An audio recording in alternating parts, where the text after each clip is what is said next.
ایران نے آج بھی اسرائیل سمیت خطے بھر میں اپنے حملوں کا سلسلہ جاری رکھا ہے اور آج بھی متحدہ عرب امارات، سعودی عرب اور عمان میں حملے رپورٹ ہوئے ہیں۔ سعودی وزارت دفاع نے بتایا ہے کہ آج انہوں نے ایران کی جانب سے داغے گئے 56 ڈرونز کو انٹرسیپٹ کیا ہے، جبکہ عمان کے ایک صوبے میں انٹرسیپٹ کیے گئے ایک ڈرون کا ملبہ گرنے سے وہاں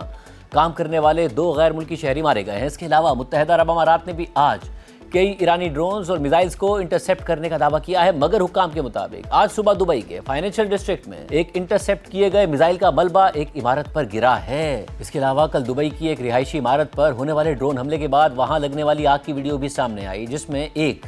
انتہائی بلند عمارت کی بالائی منزل میں دھماکے کے بعد لگنے والی بڑی آگ دیکھی جا سکتی ہے۔ اس ساری صورتحال میں آج ترکی کی وزارت دفاع نے کہا ہے کہ مشرقی بحیرہ روم میں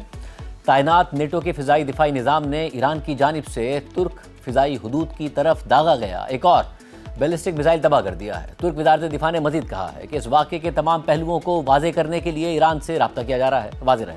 کہ ایران کے خلاف جنگ شروع ہونے کے بعد ایران کی جانب سے ترکی کی طرف داغا گیا یہ تیسرا میزائل ہے اور یہ تینوں میزائل نیٹو کے فضائی دفاعی نظام نے انٹرسیپٹ کیے ہیں، تاہم ایران ان حملوں سے انکار کرتا ہے۔ اس کے علاوہ آج شمالی عراق کے علاقے مخمور میں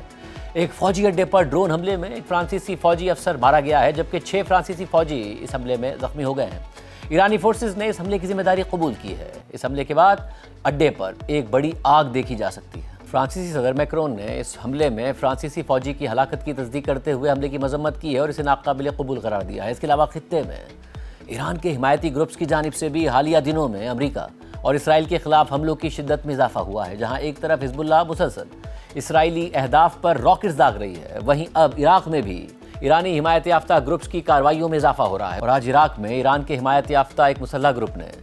عراق کے مختلف علاقوں میں امریکی فوجی اڈوں پر 6 مربوط حملوں کا دعویٰ کیا ہے، جبکہ اسلامک ریزسٹنس نامی ایک اور گروپ نے عراق میں ایک امریکی طیارے کو مار گرانے کا دعویٰ کیا اور کہا ہے کہ انہوں نے مغربی عراق میں امریکہ کا ایک KC-135 ری فیولنگ طیارہ مار گرایا ہے جو جنگی طیاروں کو ایندھن فراہم کرتا ہے۔ اہم بات یہ ہے کہ امریکہ نے بھی عراق میں اپنا ایک طیارہ گرنے کی تصدیق کی ہے اور بتایا ہے کہ اس طیارے میں سوار عملے کے تمام 6 اراکین مارے گئے ہیں۔ تاہم امریکہ کی سینٹ کام نے طیارہ گرنے کی وجوہات واضح کیے بغیر مزید کہا ہے کہ اس واقعے میں 2 KC-135 ری فیولنگ طیارے شامل تھے اور واقعہ امریکہ کی فرینڈلی ایئر اسپیس میں پیش آیا ہے، جس کے دوران ایک طیارہ مغربی عراق میں گر گیا جبکہ دوسرا اسرائیل میں بحفاظت اتار لیا گیا اور سینٹ کام کے مطابق یہ طیارہ کسی دشمن کی جارحیت یا فرینڈلی فائر کی وجہ سے نہیں گرا ہے۔